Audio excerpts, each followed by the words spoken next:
Medinipur always special, always ভালো লাগে। আন্তরিকতা অনেক বেশি, স্পোর্টস লাভার আছে এখানে, আসতে খুব ভালো লাগে। এবং আপনাদের ধন্যবাদ জানাই আমাকে ওয়ার্ম ওয়েলকাম করার জন্য। এরপরে দাদাকে আমরা যেটা করবো দ্বিতীয় প্রশ্ন যাবো আমরা দাদার কাছে যে 2004 সাল থেকে 2014 সাল ভারতীয় ফুটবলে মেহতা হোসেন তখনকার ভারতীয় ফুটবল টিম আর বর্তমানে ভারতীয় ফুটবল টিম নিয়ে যদি কিছু কথা বলেন। দেখো, তখনকার আর এখনকার আমি খুব একটা বিলিভ করি না। যেই যার সময় সে সময় তারা সেটা দেওয়ার চেষ্টা করে, এখনকার যারা খেলছে তারাও সেটা দেওয়ার চেষ্টা করছে। মেবি হচ্ছে না, মেবি হয়তো আহ, যেটা করতে যাচ্ছে সেটা হচ্ছে না, কিন্তু চেষ্টা সবাই করছে। এটা বলবো না চেষ্টাতে কোনো ত্রুটি আছে, চেষ্টা সবাই করছে।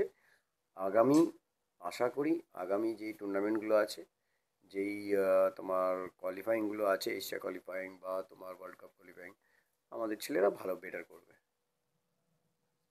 দাদাকে এরপর আমরা সরাসরি যাবো আমাদের এক প্রকার মোহনবাগানের যেহেতু দাদা 2003 সাল থেকে 6 মোহনবাগান ক্লাব তাও ইস্ট বেঙ্গলের ঘরের ছেলে বলে মেহতা হোসেন সেই হিসাবে ইস্ট বেঙ্গলের সম্পর্কে যদি কিছু দাদা জানান।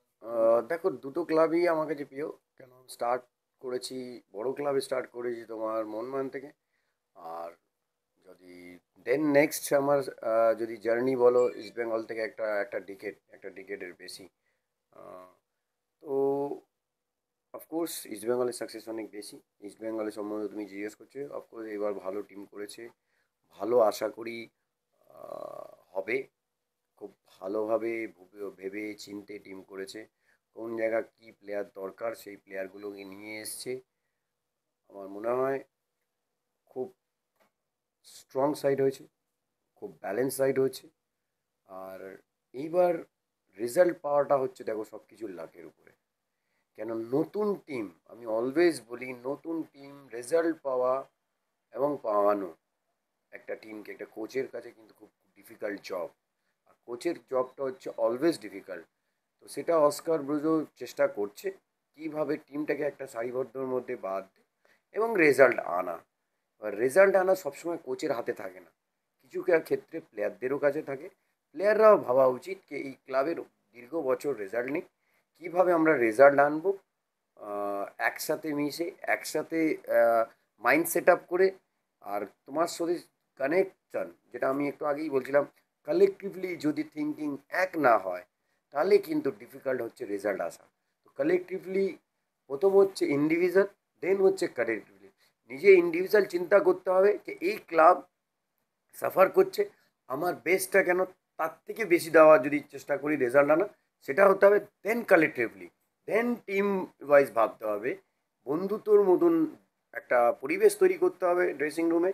তাহলেই কিন্তু রেজাল্ট আসবে, নাহলে কিন্তু খুব difficult. Different mind, different culture, different language, সব কিছু কিন্তু আলাদা আলাদা।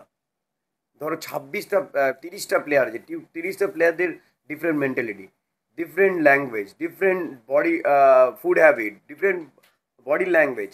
সো এই জায়গাটা একটা করার জন্যে এটা কোচের ম্যান ম্যানেজমেন্টটা খুব ইম্পর্টেন্ট। তার সাথে সাথে প্লেয়ারদের যারা সিনিয়র প্লেয়ার আছে তাদেরও খুব ইম্পর্টেন্ট এই জায়গাটাকে এক করা। তাহলে দাদা আপনার বর্তমানে রেলওয়ে এফসি এই সিস্টেমেই আপনি চিন্তা ভাবনা করছেন আপনার টিমকে। দেখো, বললাম কোচের কাজ হচ্ছে ম্যান ম্যানেজমেন্টটা ইজ ভেরি ইম্পর্টেন্ট। আমি সেটাই চেষ্টা করছি। মাঝ পথে এসে যে প্লেয়ারদের আমি, আমার কাছে ম্যাজিক স্ট্রিক নেই যে আমি ওদের গায়ে ছুঁয়ে দেবো আর তারা ম্যাজিক করে দেবে মাঠে নেমে। না, সেটা কিভাবে তাদের মোরাল বুস্ট আপ করতে হয়, তাদের পাশে থাকা, তাদের বন্ধুর মতন মেশা, তাদের ফ্যামিলি কী প্রবলেম, এই জিনিসগুলো যদি ওভারকাম করতে পারি তাহলে কিন্তু প্লেয়াররা 100% দেবে। নাহলে কিন্তু তোমার প্লেয়াররা, আমি যদি খেলেছি আমি তাদের উপরে চাপিয়ে দিই, সেটা কিন্তু সাকসেস হওয়া, একটা কোচের কাছে সাকসেস হওয়া খুব ডিফিকাল্ট। ম্যান ম্যানেজমেন্ট এটাকে বলে না। ম্যান ম্যানেজমেন্ট কী করে তাদেরকে বেটারমেন্ট করা, তাদের পাশে থাকা, তাদেরকে তাদের পারফরমেন্স তুলে ধরা, সেটা হচ্ছে কোচের কাজ। কোচের কাজ এটা না যে আমি খেলেছি আমার সম্বন্ধে আমি সবসময় রিলে করে যাব। তো আমি চাইবো ওরা বেটার, আরও বেটার করতে হবে। হারলে কোচের কোচের ভুল, জিতলে credit goes to players. So এটাই একটা প্লেয়ার, একটা কোচের থাকা উচিত। আর কীভাবে আমার প্লেয়াররা মেন্টালি স্ট্রং। যে কোনো ক্ষেত্রে তুমি যেখানেই চলে যেতে পারো বা তলায় আছো তুমি, কিন্তু তুমি যদি মেন্টালি স্ট্রং থাকো, ফিজিক্যালি থেকে মেন্টালি যদি স্ট্রং থাকো, তাহলে আই থিঙ্ক যে কোনো ম্যাচ ওভারকাম করা যাবে। বর্তমান বাংলা থেকে ফুটবল উদীয়মান ফুটবলারদের কিছু বার্তা দিতে চান? দেখো, যদি ফুটবল খেলতে হয়, একটা লং টার্ম খেলতে হয়, তাহলে কিন্তু তোমাকে 24/7 ফুটবল নিয়ে ভাবতে হবে।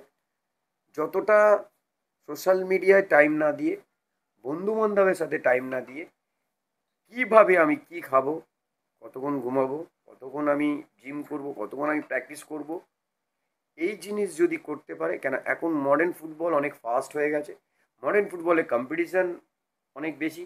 একজন চলে গেলে একজন কোচ, কারোর জন্য কোচে দাঁড়িয়ে থাকে না। এটা প্রত্যেকটা দশকে কারোর জন্য কিছু দাঁড়িয়ে থাকে না। তো তোমাকে যদি লং টার্ম খেলতে হয়, তাহলে তোমাকে কিন্তু স্যাক্রিফাইস করতে হবে। Without sacrifice, without dedication, without honesty, তুমি কোনো কিছু অ্যাচিভ করতে পারবে না। 1-2 বছর, 5 বছর অনেক প্লেয়ার খেলে গেছে, তাকে অনেকে কেউ মনে রাখে না। কিন্তু তুমি যদি কমসে কম 10 থেকে 15 বছর না খেলো, তাহলে কিন্তু সেই খেলার ভ্যালু থাকে না। আমাদের মেদিনীপুরের লোকাল যে টিম হয় এর মধ্যে আমাদের মেদিনীপুর এসবি ল্যান্ড একটা অন্যতম একটা দল, তাদের কিছু কি বার্তা দিতে চান? না, আমি আহ, কথা বলছিলাম ওনাদের যে সব কিছু দেখেন, আবির, আবিরের সাথে কথা বলছিলাম। ও একটা উদ্দেশ্য নিয়ে এগোচ্ছে, কীভাবে প্লেয়ারদের তোলা যায়, কীভাবে মেদিনীপুর প্লেয়ারদের কীভাবে কলকাতা মাঠে পাঠানো যায়। আমার সাথে আলোচনা ছিল একটু আগে আবিরের সাথে। তো কিভাবে আগানো যায়, মেদিনীপুর ফুটবলটাকে কিভাবে আগানো যায়, সেটা নিয়ে কিন্তু ওর ক্লিয়ার ভিশন আছে। তো এরম মানুষের খুব দরকার। দেখো, আমি এটাই বলতাম কি, yes I am the best. আমি আজকে যদি খেলতে নামি, ডে, ফুটবল খেলা হচ্ছে না, যে কোনো স্পোর্টস ডের উপরে ডিপেন্ড করে আজকে আমার দিন আছে কি না, এটার উপরে ডিপেন্ড করে। তার সাথে সাথে ওই দিনের উপরে নির্ভর করে নিজের সেলফ কনফিডেন্সটাকে কোনোদিন লুজ করতে নেই। যে না, চলো আজকে আমার একটা ইঞ্জুরি আছে, আজকে আমার শরীর খারাপ হয়েছে। অলওয়েজ নিজের সেলফ সেলফ কনফিডেন্স, সেলফ কথা বলা, সেলফ টকিং, এইটা কিন্তু তোমাকে অনেক আগিয়ে নিয়ে যায়। I am the best. আমি কোনো প্লেয়ারকে ছোটো করছি না, কিন্তু আমি বেস্ট। আমি যখন নামবো, আমি মানসিকভাবে নিজে বেশ সেই কনফিডেন্সটা, জিনিসটা একদম ইয়েস, করো।